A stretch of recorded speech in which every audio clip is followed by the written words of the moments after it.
Francisco Cândido ao Evangelho diz que não é um livro apenas, mas é o código de princípios morais do universo.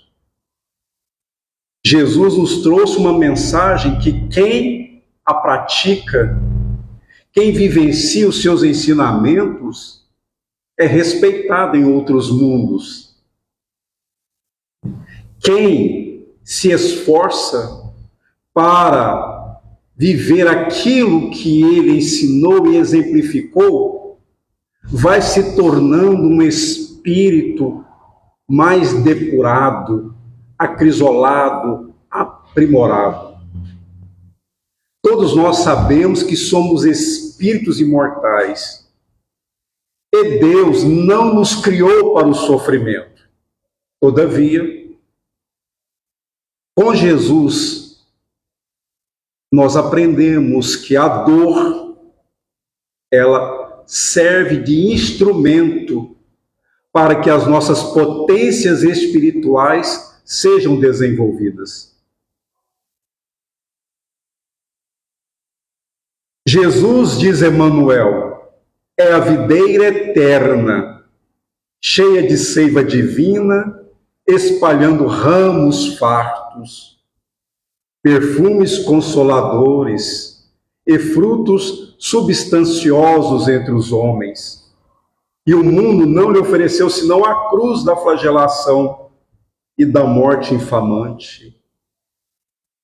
Amados irmãos e amadas irmãs, dizem os cientistas que o nosso planeta Terra tem um período estimado da sua existência desde a fundação em torno de 4 bilhões e 500 milhões de anos. E aprendemos com Emmanuel, em sua obra A Caminho da Luz, que Jesus é o arquiteto do nosso orbe. Ele, pelas graças de Deus, dirigiu a formação do nosso planeta, porque diz o benfeitor espiritual que Jesus faz parte de uma comunidade de entidades angélicas que são diretoras do cosmos. Ele desceu, mas desceu muito. E o maior sacrifício de Jesus não foi o de ser sacrificado naquela cruz infamante, mas sim foi a sua descida. Um espírito que já conquistara, antes que o mundo existisse, a comunhão perfeita com Deus, ao ponto de, certa feita, ele falar categoricamente que quem o visse, vê aquele que o enviara, o nosso Pai Celestial. Parte do Sermão da Montanha é para nós uma mensagem de esperança que muito nos consola. Dentre essas falas, quando, por exemplo, ele enunciou: bem-aventurados os que choram, porque serão consolados. Bem-aventurados os pobres de espírito, porque deles é o reino dos céus. Bem-aventurados os brandos e pacíficos, porque eles herdarão a terra. Bem-aventurados os misericordiosos, porque eles alcançarão misericórdia. Bem-aventurados os puros de coração, porque eles verão a Deus. Bem-aventurados os que têm fome e sede de justiça, porque serão saciados. Bem-aventurados sois vós, quando vos perseguem e injuriem, e mentindo fazem todo mal contra vós por minha causa. Exultai e alegrai-vos, porque é grande o vosso galardão nos céus. Assim fizeram com os profetas antes de vós, e prossegue este sermão que nos traz as promessas divinas de que Deus é infinito amor e que ele se fez representado na personalidade máxima de Jesus, mostrando-nos de onde nós viemos, por que estamos aqui e para onde iremos. Um Deus de amor, soberanamente bom e justo, e que nós sabemos que está em nós, que está em toda parte, porque ele é a inteligência suprema, ele é a alma de tudo, a essência do universo, como diz Emmanuel. Desde milênios remotos, é o Salvador, o puro por excelência. Jesus nada devia, Jesus não tinha karma, Jesus não tinha dívidas perante as leis divinas. E por que não foi diferente? Porque ele mesmo escolheu, embora nós saibamos pelos relatos do evangelista, que quando estava próximo de ser aprisionado, porque o filho da perdição o traíra, Judas Iscariotes, que ele também amava, ele orou ao Senhor e disse: Pai, afaste de mim esse cálice. Mas não por ele não temia a morte, porque a morte não existe, mas sim porque ele, por trazer a clarividência do céu, via o futuro da humanidade. Não que seríamos castigados, embora na nossa ignorância, ali representados por aqueles espíritos todos que rejeitamos a mensagem consoladora do Evangelho, estaríamos seguindo por caminhos tortuosos, como reflexos da nossa inferioridade moral. E Jesus veio libertar-nos, veio salvar-nos, veio trazer-nos uma mensagem emancipadora, porque depois que o Espírito se ilumina nas letras do Evangelho, ele se torna mais feliz. Por isso, somos bem-aventurados. Que não devemos esperar por nossa vez, criaturas endividadas que somos, representando galhos ainda secos na árvore da vida? Vejamos, meus irmãos e minhas irmãs, que quadro triste, lamentável. Pessoas, irmãos e irmãs, removendo o caminhão da coleta de lixo em busca de alimentos, disputando pedaços que foram jogados fora, muitos deteriorados. Crianças com seus olhares tristes, famintas, muitas delas órfãos. Uma jovem ali, aparentemente triste, deprimida. Sejam quais forem os motivos, aqui nós temos algumas perspectivas do quadro material da Terra. Diz Emmanuel em uma das suas mensagens que o quadro material da Terra não foi formado pela vontade do Altíssimo. Ele é fruto da mente humana, desvairada pela ambição e pelo egoísmo.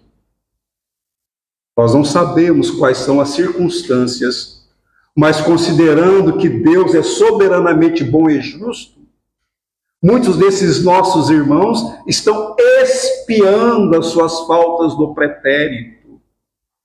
A expiação é a consequência, é o efeito da ação perpetrada em que nós infringimos as leis divinas, mas também muitos espíritos, que não nos equivoquemos, passam por dores e por aflições, por sofrimentos, não porque estejam expiando, mas porque escolheram essas provas para alcançarem o progresso anelado e também contribuírem para o progresso dos seus familiares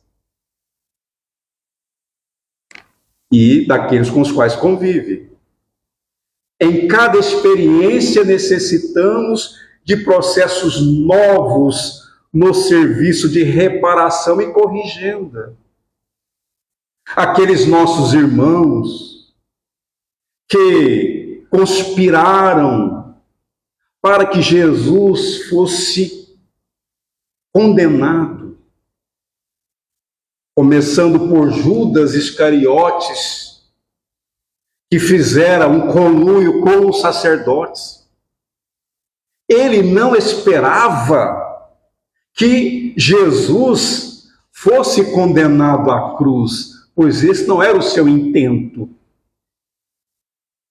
E nós teríamos mais tarde notícias do próprio espírito de Judas Iscariotes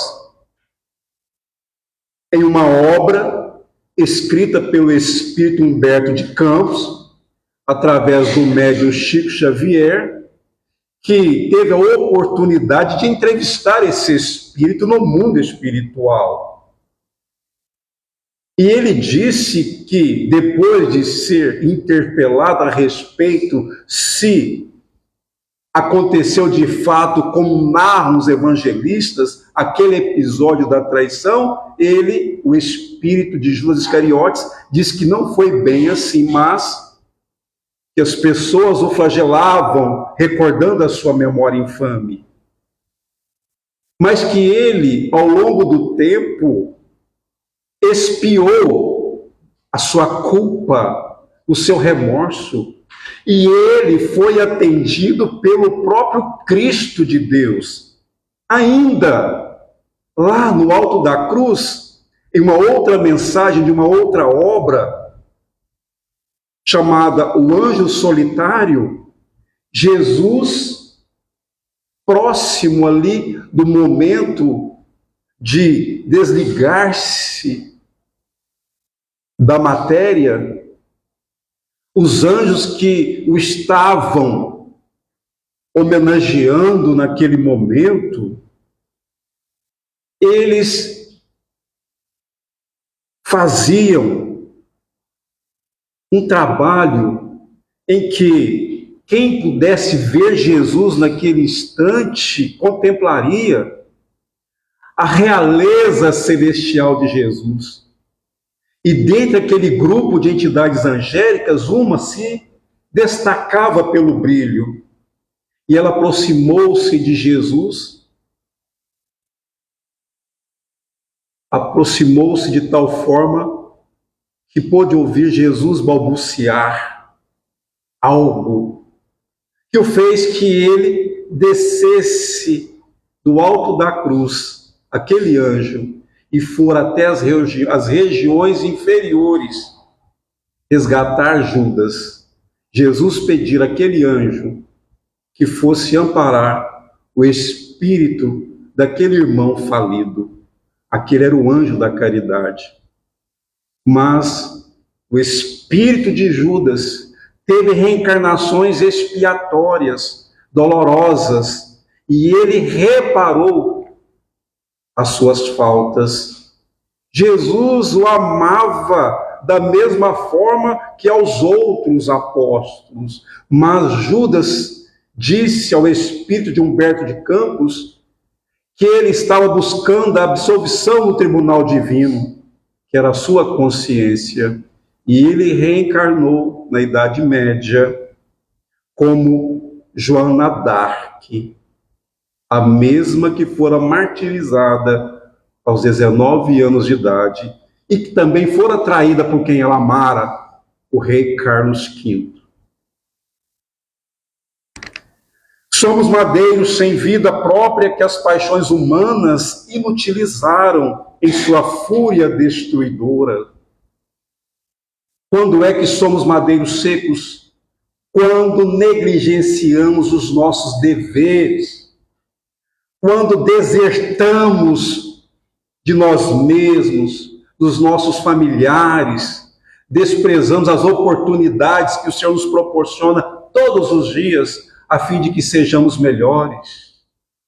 Diante das dores, diante das provas, não blasfememos, não nos revoltemos, mas agradeçamos a Deus, porque, diz Leon Denis, em sua obra magistral, O Problema do Ser, do Destino e da Dor, que a dor, seja ela moral ou física, ela proporciona um resultado muito importante para nós, que é a sabedoria. Através dessa experiência, nós vamos aprendendo. O nosso corpo está sujeito, sim, a essas influências naturais. Mas, se nós formos resignados, nós crescemos espiritualmente. Não só resgatamos os nossos débitos quando expiamos, mas é importante que a nossa expiação não seja acompanhada pela nossa revolta. Não devemos nunca nos revoltarmos diante das dificuldades. Nós tivemos há pouco tempo, há poucos anos, uma pandemia. Uma pandemia que só no nosso Brasil ceifou mais de 700 mil vidas. Muitos irmãos nossos desencarnaram e pessoas de bem. E aí nós ouvimos aqueles que não têm os conhecimentos que nós já conseguimos assimilar, dizerem, mas tantas pessoas boas desencarnaram e ficaram estes aí que fazem coisas ruins. Será por quê? Parece um paradoxo, mas eles estão ainda encarnados porque eles precisam viver encarnados. Eles precisam das experiências neste mundo objetivo para despertarem. E esse despertamento vai surgir justamente no momento em que passarem pela dor, que é o bendito aguilhão, que é aquele que vem com o propósito de despertar a consciência culpada. Quantos irmãos nossos se encontram encarcerados?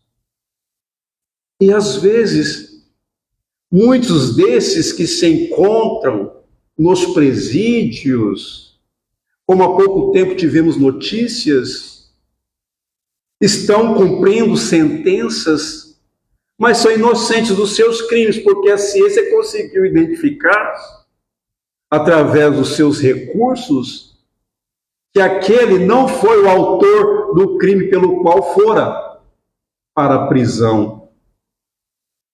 E como alguém pode ficar mais de 10 anos preso inocente? E aí nós entendemos a doutrina espírita. Porque diz no Evangelho segundo o Espiritismo, causas atuais das aflições, causas anteriores às aflições.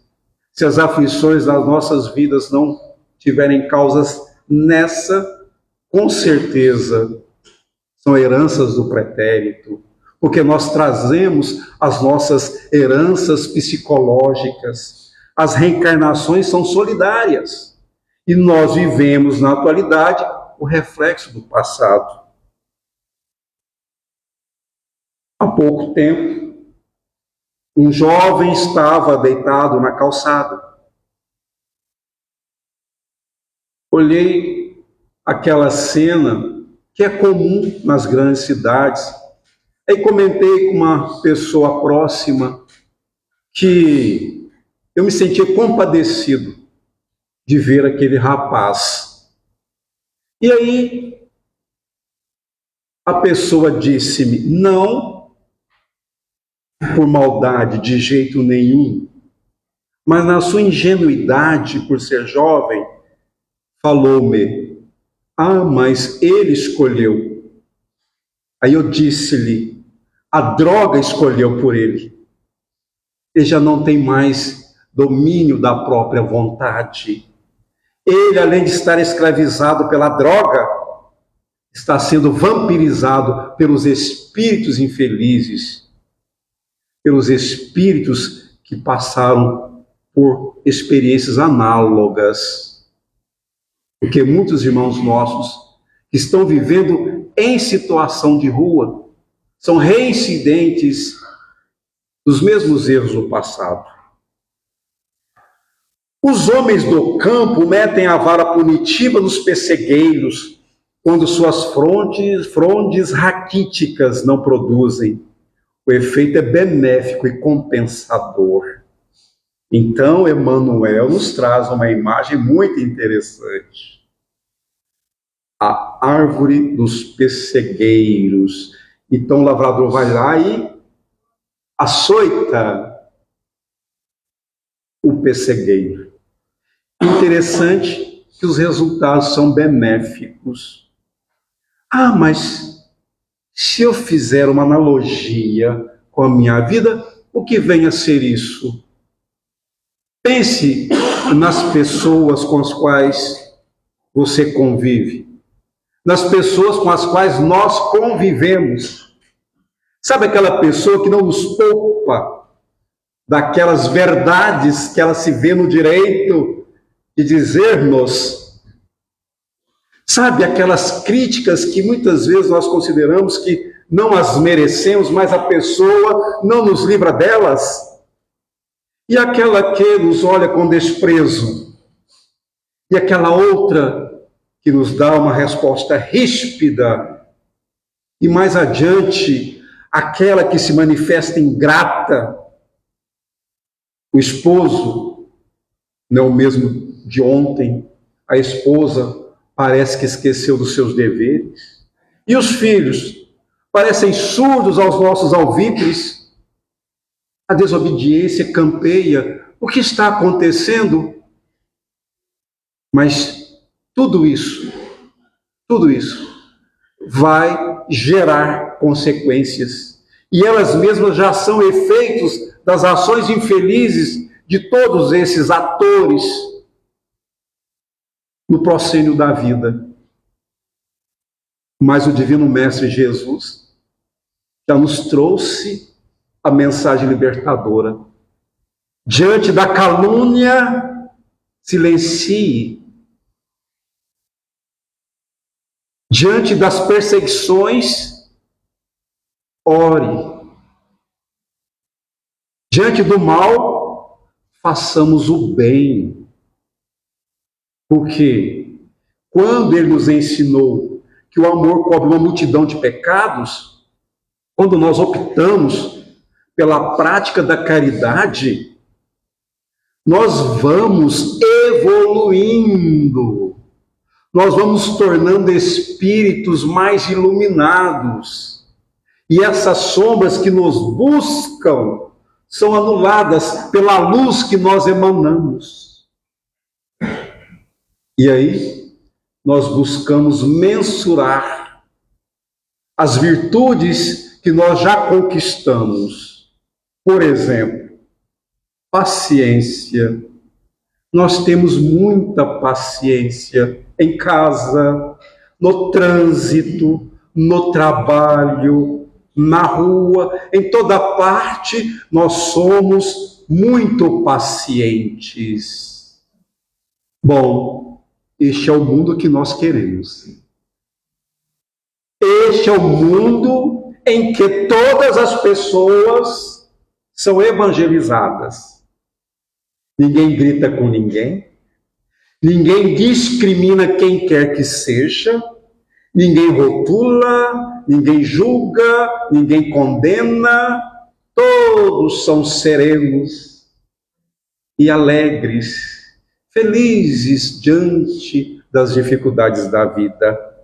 Este é o mundo que nós teremos e que começa em cada um de nós. O martírio do Cristo ultrapassou os limites de nossa imaginação.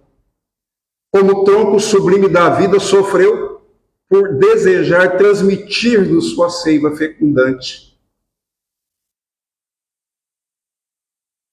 Nosso amado Mestre, meus irmãos e minhas irmãs,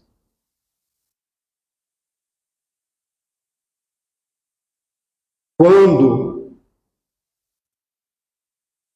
Pôncio Pilatos o viu, as pessoas já estavam do lado de fora do palácio. E Jesus, sereno, olhava para ele, olhava para as outras pessoas que lá estavam. E, embora ele soubesse do que Jesus estava sendo acusado, ele o considerava inocente. Mas ele não queria entrar naquele conflito dos judeus.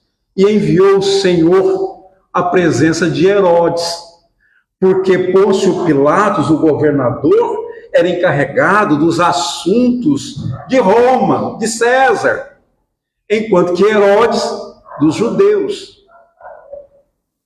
Então eles conduziram o Senhor à presença daquele rei, que era um perturbado mentalmente. E ele teve o disparate de pedir a Jesus que fizesse milagre.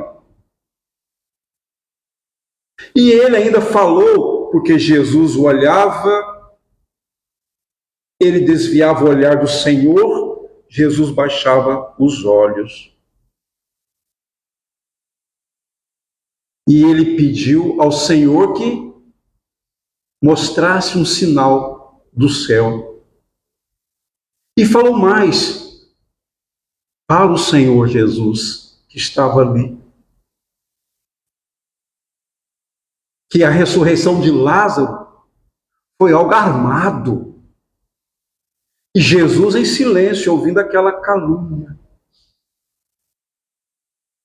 O rei irritou-se e disse diante do Senhor das nossas vidas, daquele que veio resgatar-nos da nossa ignorância: tire esse traste daqui. E os soldados levaram Jesus para a cela. Jesus ficou numa prisão úmida. Muitos soldados embriagados o torturaram a noite toda. Não tinha uma parte do seu corpo que não fora ferida. No outro dia, quando o levaram novamente, pois Herodes mandou devolver o Senhor a Pôncio Pilatos, quando o governador viu Jesus, que estava ensanguentado da cabeça aos pés, ele sentiu ira dos soldados, mas não podia fazer nada, senão os outros comandados se rebelariam. Dizem que um dos soldados chegou a quebrar a mão por bater em Jesus, porque Jesus não falava nada.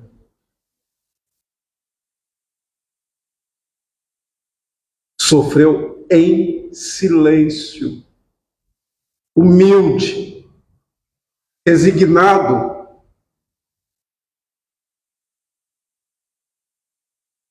E depois, como algumas pessoas faziam parte do bando, o chamado Barrabás, que era um criminoso, contumaz, um assassino e ladrão, chefe de bandos, aqueles que foram contratados por ele estavam no meio da turba, e naquele período poderia se libertar um criminoso. Então disseram aqueles assalariados pelo crime: soltem Barrabás. E quanto a Jesus, crucifique-o. Pôncio Pilatos, que recebera da sua esposa um bilhete escrito em cera, Cláudia Prócula, que à noite sofrera muito por causa daquele homem inocente. Pôncio Pilatos vacilara, mas se ele não atendesse o clamor daquela turba inconsciente, ele se indisporia contra não só aos judeus, mas também a César. Então, omisso, teve ali o simbolismo dele lavar as mãos numa bacia, dizendo que era inocente, que não tinha culpa diante do sangue daquele inocente. Perdão. E Jesus, então, foi condenado. Quando ele estava percorrendo a Via Crucis, aquela cruz de madeira pesava cerca de 70 quilos. A distância do átrio até o Monte do Calvário, ou Monte da Caveira, eram cerca de 700 metros. Foi quando Jesus, diante daquelas mulheres que choravam, falou: se fazem isso ao galho verde, do que não farão ao galho seco. Somos galhos secos todas as vezes que nós não somos obedientes ao Senhor. Essa obediência é o amor. Porque Jesus disse: meu fardo é leve e meu jugo é suave. Dizem os Espíritos que Jesus sofreu tanto que nem na Idade Média se teve notícias. Nem conseguimos conceber. E aí, permitam-me uma pergunta pessoal. Nós merecemos Jesus?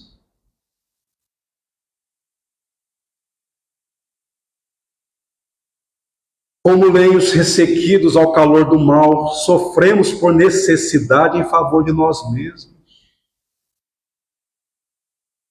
As guerras, a fome, a velhice abandonada. Por que irmãos nossos nascem nessas regiões insalubres? Como, por exemplo, tem certas nações no continente africano que, além da fome, tem as enfermidades. E aqueles que estiveram lá contam que muitas pessoas só comem uma vez por dia uma espécie de farinha molhada, úmida, aquecida por gravetos, em chamas, em qualquer lugar que estão. Muitas. Sem falar na AIDS. Muitos, além dessas doenças que as martirizam, também vivem em conflitos armados. Quem são esses irmãos e essas irmãs reencarnados nestes países de tanta dor? O Espiritismo veio explicitar. Viveram em outros países, em outras épocas, tiveram recursos materiais, recursos intelectuais, no entanto, negligenciaram seus deveres, não cumpriram com os compromissos assumidos na espiritualidade antes de reencarnarem. E aqui, reencarnados, esqueceram os seus compromissos, então agiram de tal forma que agravaram seus débitos. E aí reencarnaram nesses países para passarem por essas provações individuais e coletivas. E aqui não é nenhum julgamento, muitos irmãos nossos que estão abrigados nas instituições de longa permanência, antigamente falava-se asilos, abrigo de idosos, hoje casas geriátricas. Muitos que hoje estão nessas organizações, sejam elas privadas ou não governamentais, abandonaram seus filhos no passado. Se não nesta existência, em existências pretéritas. Da nossa parte, nenhum julgamento, e sim estender-lhes mãos fraternas e jamais dizer a eles que eles estão pagando dívidas. Não, nós não temos esse direito. Porque Jesus, quando olhava para aqueles leprosos, para aqueles considerados endemoniados, para os filhos do pecado, ele olhava com amor, com bondade, com compaixão, porque ele fazia uma leitura do Espírito. Ele sabia o que aquele Espírito havia feito para poder estar naquela condição. Ele não julgava, não. Ele não rotulava, ele não condenava, ele amava. E estendia suas mãos de luz para atender às necessidades daquela alma atormentada. O mundo organizou a tragédia da cruz para o Mestre, por espírito de maldade e ingratidão. Maldade e ingratidão. Mas Jesus não foi surpreendido. Não. Pois os profetas antes dele já falaram do seu martírio. A luta entre o bem e o mal, ela é antes da vinda do Senhor ao mundo. Aquele Espírito que consta em um Novo Testamento, que foi tentar Jesus, e aqui entre aspas, porque nenhum espírito consegue alcançá-lo. Jesus é imperturbável. Vejamos, nada, nem ninguém consegue perturbá-lo. E mais, é incansável, destemido, vigoroso, amoroso e justo, enérgico com brandura. E este mesmo Jesus que veio e se submeteu à vontade de Deus, ele está aqui conosco agora. Ele consegue ouvir os nossos pensamentos. Ele consegue perceber os nossos sentimentos e aquilo que nós já realizamos em nós, meus irmãos e minhas irmãs. Se no passado nós fazíamos parte desta humanidade ingrata, hoje, ao laureados pela doutrina espírita, que vem trazer-nos o entendimento do Evangelho de Jesus, já não podemos mais alegar ignorância, e sim mobilizarmos a nossa vontade para sermos dignos de Jesus, para sermos merecedores da sua mensagem de salvação. Para finalizar, diz Emmanuel, mas nós outros, se temos cruzes na senda redentora, não é porque Deus seja rigoroso na execução de suas leis, mas por ser amoroso Pai de nossas almas, cheio de sabedoria e compaixão nos processos educativos. Meus irmãos e minhas irmãs, às vezes alguém que está sofrendo pode, no momento onde a fé lhe é testada, dizer: mas onde está Deus que não ouve as minhas preces? Meu irmão, minha irmã, se você pensa assim, olha, saiba que Deus sempre ouve as nossas preces, sempre. E elas nunca ficam sem respostas. Mas às vezes nós fazemos tanto barulho íntimo que nós não ouvimos.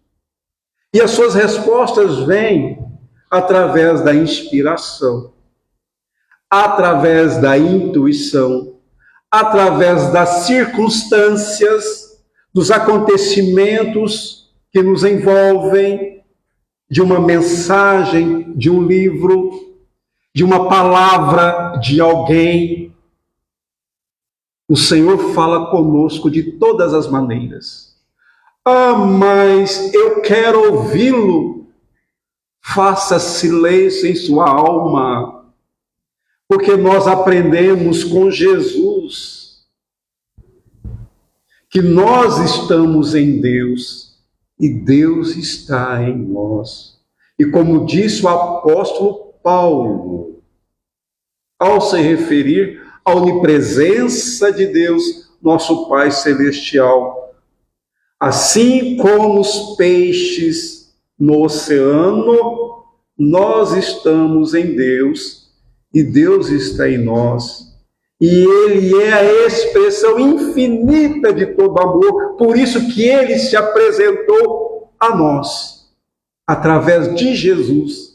E tudo que Jesus pronunciou em seu Evangelho, todos os seus exemplos, todos os seus ensinamentos, Ele trouxe da parte de Deus, para que um dia nós sejamos espíritos felizes e felizes para sempre. Que o Senhor nos abençoe. Gratidão.